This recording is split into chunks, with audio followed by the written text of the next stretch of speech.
네, 여러분 안녕하세요. 예, 조평세라고 합니다.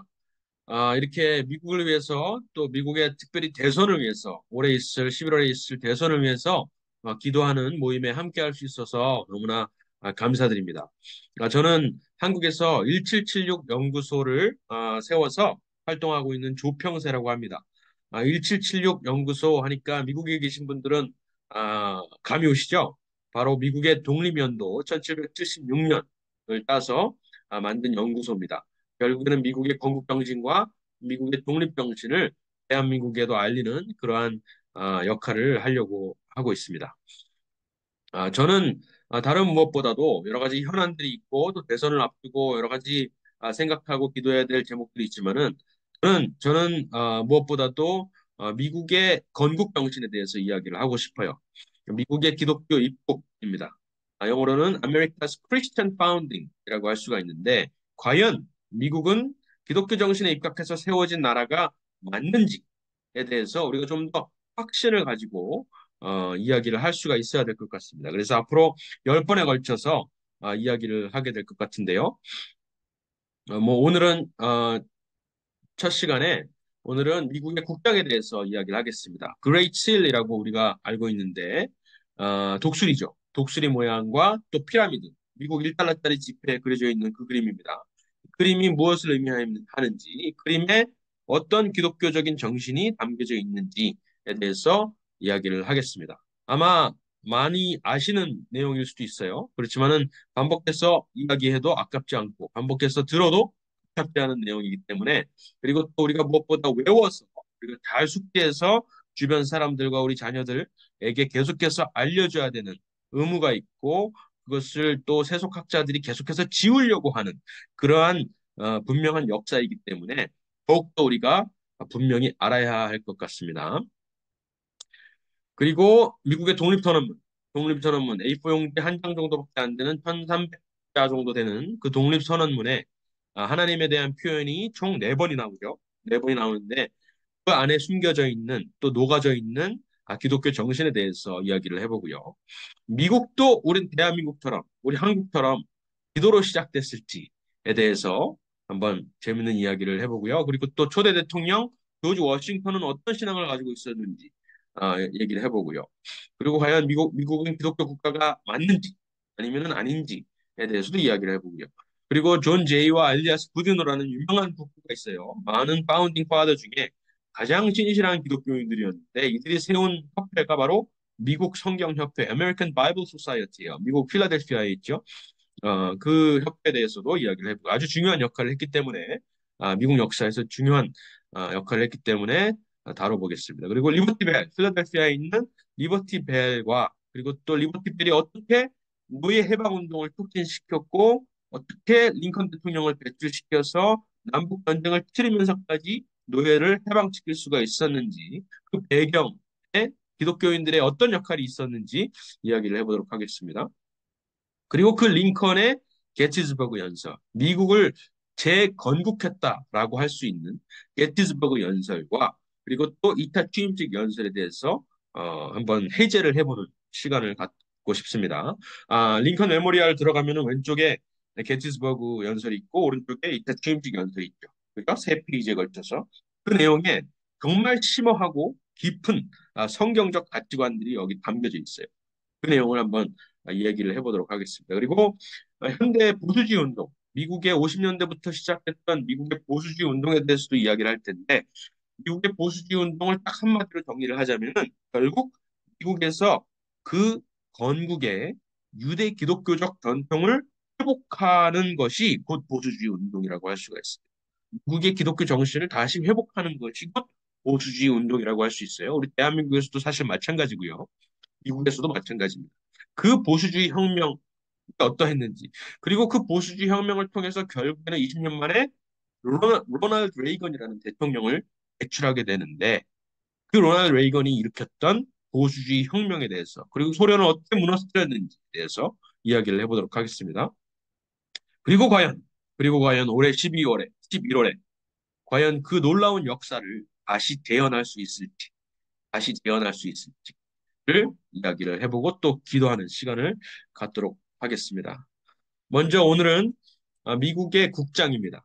Great Seal of the United States of America라고 할 수 있는 미국 1달러짜리 지폐에 그려져 있고 또 독수리 모양 같은 경우에는 이 국장은 뭐 미국의 그 대통령실, 오발 오피스라든가 대통령을 상징하는 그림이기도 하고요. 그리고 미국의 대통령이 타는 그 비행기에도 다 달려 있고 뭐 웬만한 공식 석상에는 다 이 그림이 그려져 있죠.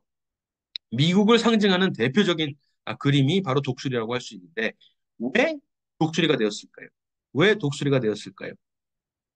놀라운 비밀이 숨겨져 있는데 이 사실을, 이 놀라운 분명한 역사적 사실을 많은 세속학자들과 많은 어, 위정자들이 이것을 지우려고, 정치인들이 이것을 지우려고 하고 있습니다. 제가 그 필라델피아에 있는 Museum of the American Independence라고 있어요. 미국 박물관이 있습니다. 거기에 한 7년 전인가 갔을 때 이 초안, 이 독수리가 있기까지 미국의 국부들이 그려놓았던 여러 가지 도안들이 있어요. 그런데 이 그림들만 있고 제일 처음에 그렸던 그림은 딱 삭제가 돼 있는 거예요. 딱 없어진 거예요. 다른 그림들이 있는데 제일 중요한 초안, 제일 처음에 제안되었던 그 그림은 싹 삭제되어 있는 거예요. 너무나 놀라운 사실인데 그 첫 번째 도안이 제일 중요하단 말이죠.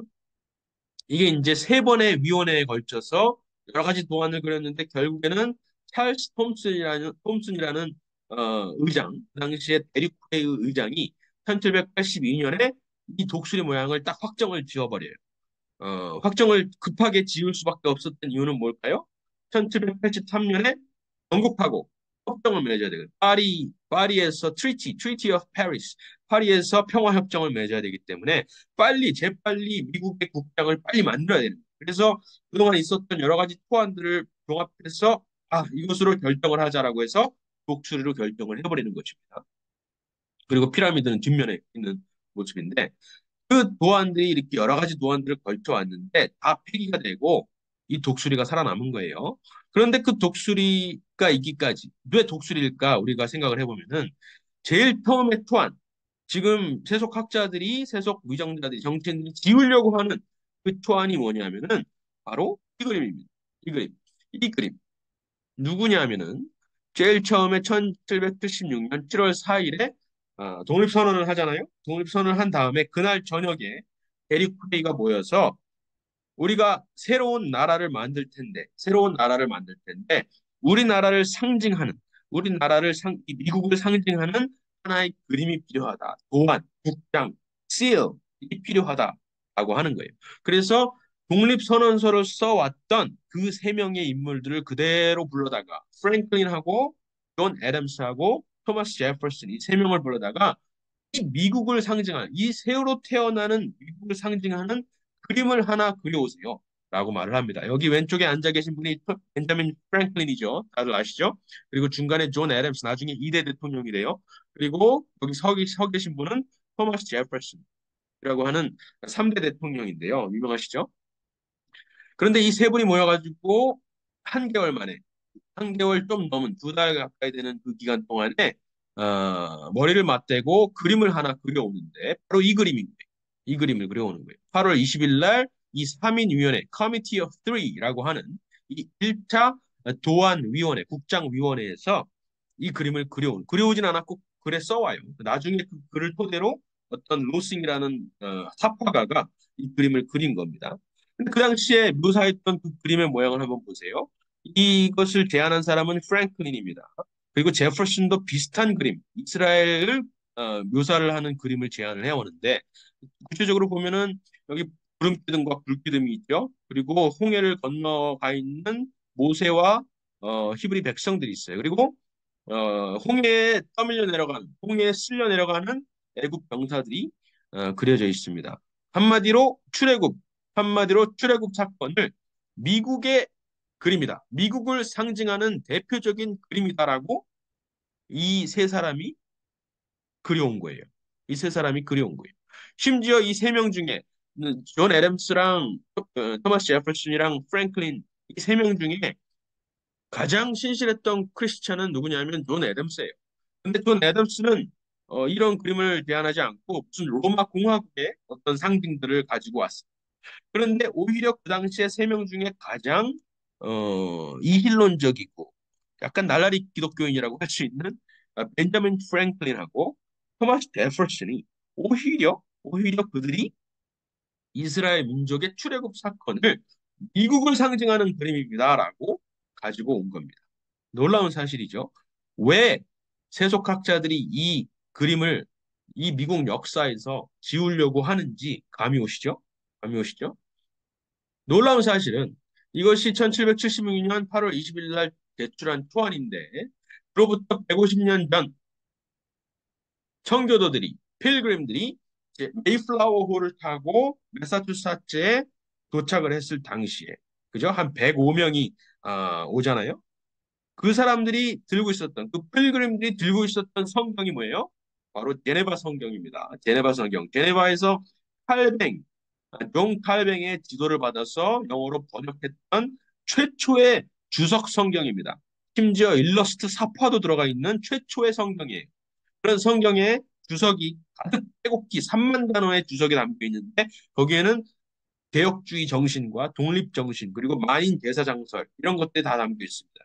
그러니까 카톨릭의 어떤 대항은 카톨릭의 왕권 신수설이라든가 이런 것들을 딱 부정하고 모든 사람이 독립해서 하나님 앞에서 성경을 통해서 성령을 통해서 아, 독배할 수 있다. 하나님 앞에 설 수 있다. 하나님 앞에서는 모두가 평등하다라는 그러한 자유 사상과 평등 사상이 빼곡하게 주석으로 담겨져 있는 그 성경책을 들고 왔는데 그래서 미국을 시작하는데 미국에 정착하면서 미국의 역사를 쓰기 시작하는데 그 사람들이 들고 온 그 제네바 성경 표지에 바로 출애굽 모양이 그려져 있었다라는 사실이에요.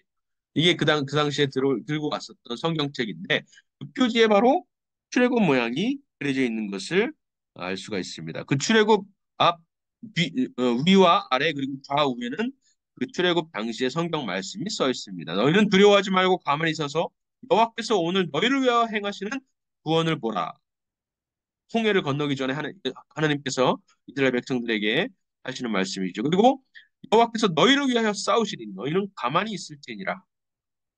하나님께서 하시는 놀라운 일을 보라라고 하시는 그 출애굽 장면을 실제로 150년 전 미국이 건국하기 150년 전에 이미 그 필그림들이 들고 왔던 성경책 표지에 그려져 있었다라는 사실이죠. 놀라운 역사입니다. 미국이 어떻게 건국이 되었는지, 하나님께서 어떻게 역사하셨는지 우리가 분명히 알 수 있는 대목이라고 할 수가 있습니다. 그렇다면 왜 독수리로 안착이 되었느냐? 여기 독수리가 그려져 있지. 이 독수리가 결국은 최종적으로 결정된 미국의 상징물이잖아요. 근데 왜 독수리일까? 초안에는 뭐였어요? 그 중간에 많은 그림들이 있었지만은 어, 여기 나오는 많은 그림들이 있었지만은 제일 첫 번째 나온 그림은 이거잖아요. 이 그림에서 왜 독수리가 되었을까? 라고 했을 때 그것에 대한 답도 성경에 있다라는 것입니다. 성경에서 출애굽 사건을 독수리로 묘사했다라는 사실이죠. 독수리로. 어디에요? 출애굽기 19장에 4절에 있습니다. 내가 애굽 사람에게 어떻게 행하였음과 10가지 재앙을 내려서 애굽의 우상들을 다 파괴했고 너희들에게 놀라운 기적들을 행해서 너희들을 이기지 못해서 너희들을 내보냈던 것처럼 그리고 결정적으로 홍해를 갈라서 너희들을 가져왔을 때 내가 너희를 독수리 날개에 업어서 왔다. 이렇게 표현하셨다는 거예요. 신명기에도 비슷한 말씀이 있습니다. 마치 독수리가 자기의 보금자리를 어지럽게 해서 나풀나풀거리면서 새끼를 그 독수리가 자기의 새끼를 자기 날개 위에 얹어서 업어서 오는 것 같이 업어서 가는 것 같이 여호와께서 홀로 너희를 인도하였다. 그와 함께한 다른 신이 없다. 홀로 여호와께서 금송아지가 아니라 여호와께서 너희를 애굽 땅에서 불러왔다라고 하는데 그 출애굽 사건을 뭘로 묘사를 해요? 하나의 상징물이 있다면 독수리였다는 거지.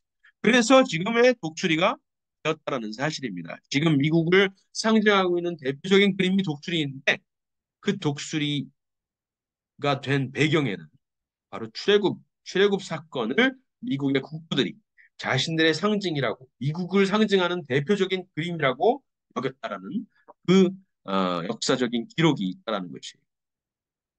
이 역사를 지금의 세속학자들은 다 지우려고 하고 있는 것입니다. 미국의 교과서에서도 이 그림은 가르쳐주지를 않아요. 가르쳐주질 않아요. 그런데 이 여기서 끝나질 않아요. 현대에도 아직까지도 그러한 기록은 지우려고 해도 지우지 못하는 그러한 기록들이 많이 남겨져 있습니다. 대표적으로 미국의 어, 국회, 의회죠. 그 캐피톨에 가보면은 이 모든 세계 정상들이 미국에 올 때마다 이 독도를 지나가지고 여기 와서 연설을 하잖아요. 그죠? 네타냐후 총리도 여기 와서 연설을 하는데 네타냐후 총리가 연설을 하면서 제일 병면에 정면을 가리키면서 저기를 보라고 말을 해요. 야, 미국 사람들, 미국 여러분, 저기를 보십시오. 우리나라 이스라엘과 당신네 나라 미국은 같은 뿌리를 가지고 있어요. 바로 저기를 보세요. 그러면서 모세의 얼굴을 가리킵니다. 모세의 얼굴. 모세의 얼굴은 정면을 바라보고 있어요. 그런데 많은 세속학자들은 또 이렇게 말을 하죠. 아이고, 모세 얼굴만 있는 게 아니에요. 거기에 뭐 솔롱, 함무라비, 심지어 동양의 공자도 있어요. 공자도 있어요. 다 있어요, 실제로. 한 40여 명의 입법자들, 전 세계 역사에, 인류 역사에 입법자들을 생각나는 대로 다 그려 넣은 것 같아요. 다 새겨 넣었는데, 중요한 것은 그들은 다 옆모양을 하고 있다는 것이죠. 옆모양. 그런데 정중앙의 제일 중요한 자리에 앞모양을 정면을 바라보고 있는 유일한 인물은 모세라는 사실입니다. 모세. 이것뿐만이 아니죠. 여러분 잘 아시는 캐피톨 뒤에 뭐가 있어요? 캐피톨 뒤에 의회 도서관하고 의회 도서관 옆에 어, 슈프림 코트가 있죠. 대법원, 미국의 대법원이 있는데 대법원 꼭대기, 그러니까 대법원 이 의회 쪽에서 바라보면은 몰라요. 반대쪽, 그러니까 저기 서쪽으로 가서 보시면은 그 꼭대기에 뭐가 그려져 있냐면은 모세가 그려져 있습니다. 모세가 제일 꼭대기에 앉아 있고 그리고 심지어 두 개의 돌판, 해명을 들고 있는 것을 확인할 수가 있습니다. 그리고 왼편에는 동양의 입법자를 상징하는 공자가 있어요. 그리고 오른편에는 서양의 입법자를 상징하는 그리스의 솔롱이 있습니다. 솔롱. 그렇지만 중앙에 가장 중요한 자리에 모세가 십계명을 들고 앉아 있다라는 사실입니다. 모든 법, 이것이 슈프림 코트가 뭘 의미하죠? 모든 법원 위의 법원이잖아요. 가장 최고의 법원인데 자유민주주의 종주국의 미국에서 헌법, 헌법을 다루는 가장 최고 법원인데 그 법 위에 바로 모세가 그려져 있다라는 새겨져 있다라는 사실입니다. 이 건물이 언제 세워졌을까요? 건물 세워진 지 얼마 안 됐어요. 20세기에 들어서서 세워졌는데도 모세를 그때만 해도 모세를 최고의 입법자로 여겼다라는 사실이죠.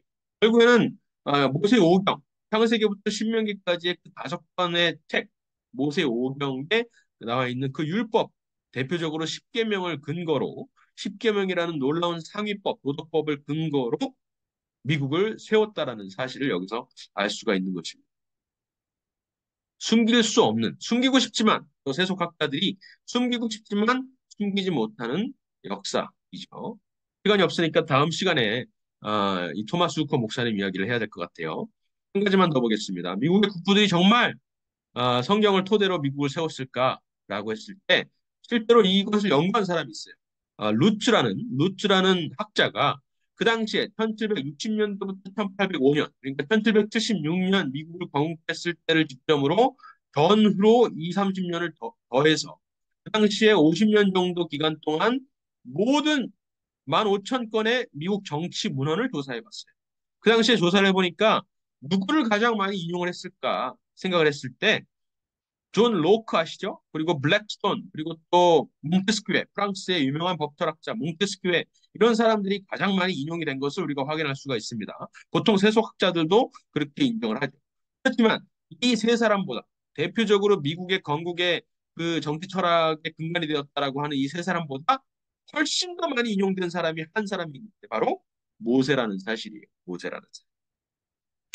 결국에는 성경, 특히 창세기부터 신명기까지의 그 모세 오경을 미국 사람들이, 미국의 국부들이, 파운딩 파더들이 가장 많이 인용을 했다는 것이죠. 모든 전체 인용의 34%가 다 성경이었다라고 할 수가 있고, 성경 중에는 신명기가 가장 많았고요. 그 다음에 창세기, 출애굽기, 레위기가 많았고, 이사야도 있어요. 그리고 또 모세 다음으로는 누구를, 인물로 따졌을 때는 모세 다음으로는 누구를 가장 많이 인용을 했을까요? 바울입니다. 그러니까 결국에는 신약에 있는 바울 서신도 많이 인용을 해서 미국을 건국했다라는 사실을 이 분명한 역사 기록을 통해서 알 수가 있다라는 사실입니다. 이 사실도 이 논문이 일반 학술지에도 실린 논문인데도 불구하고 너무나 거부할 수 없는 역사적 사실인데도 불구하고 많은 사람들이 세속학자들이 부인을 하는, 부정하는 역사이기도 하죠. 이러한 내용들을 우리가 분명히 알고 미국의 회복을 위해서, 미국의 건국 정신 회복을 위해서 기도를 해야 될 때입니다. 그 당시에 많은 초대 대통령은 물론이고 존 애덤스도 그렇고 전부 다 성경을 미국 통치의 근간으로 삼았던 것을 알 수가 있습니다. 조지 워싱턴이 이렇게 말을 했어요. 하나님과 성경이 없이는 세상을, 미국은 물론이고 세상을 바르게 통치하는 것이 불가능하다. 이렇게 말을 했습니다. 존 애덤스 2대 대통령은 이렇게 말을 했습니다. 성경은 세상에서 가장 공화주의적인 책이다. 성경은 지구상 가장 심오한 철학과 가장 완벽한 도덕, 그리고 가장 섬세한 정책들을 담고 있다. 그렇기 때문에 우리의 헌법은, 이 미국의 헌법은 도덕적이고 실앙심이 깊은 성경을 읽는 사람들을 위한 것이다. 그 외의 사람들한테는 해당이 안 된다라고까지 말을 했어요. 놀라운 선언이죠? 결국에는 교회가 바로 서지 않으면, 교회가, 국민들이 성경을 바로 읽지 못하고 도덕을 바로 세우지 않으면 미국이라는 나라의 근간은 무너진다라는 거죠. 미국의 헌법은 무용지물이다. 미국의 자유민주주의는 무용지물이다. 하나님을 섬기는 것을 잊어버린다면, 성경의 가치관들을 잊어버리고 그것을 도외시한다면 미국의 자유는 무용지물이다. 무너질 수밖에 없다라고 미국의 국부들이 분명히 고백을 했다라는 사실입니다. 계속해서 미국을 위해서, 특별히 이번 대선을 위해서 11월에 있을 대선을 위해서 기도하실 텐데, 이러한 놀라운 건국의 기록들을 우리가 기억하고 미국은 분명히 하나님께서 선택하신 나라이고 고대 이스라엘을 선택하셨던 것처럼 미국을 선택해서 많은 나라의 축복을 더하셨는데, 축복을 해주셨는데, 그 건국의 뿌리에 있었던 그 기독교적인 가치관과 성경의 역사, 특별히 모세 오경을 통해서 주셔주셨던 여러 가지 도덕과 율법과의 원칙들, 건국의 원칙들을 다시 한번 미국이 회복할 수 있도록 기도했으면 좋겠습니다. 다음 시간에는 그렇다면은 그 이스라엘 건국에 있었을 때, 그 건국 당시에 광야에서 어떠한 건국의 기초, 건국의 원칙들을 세워갔는지 그 내용들을 한번 다음 시간에 이야기를 해보도록 하겠습니다. 다음 달에 뵙겠습니다. 감사합니다.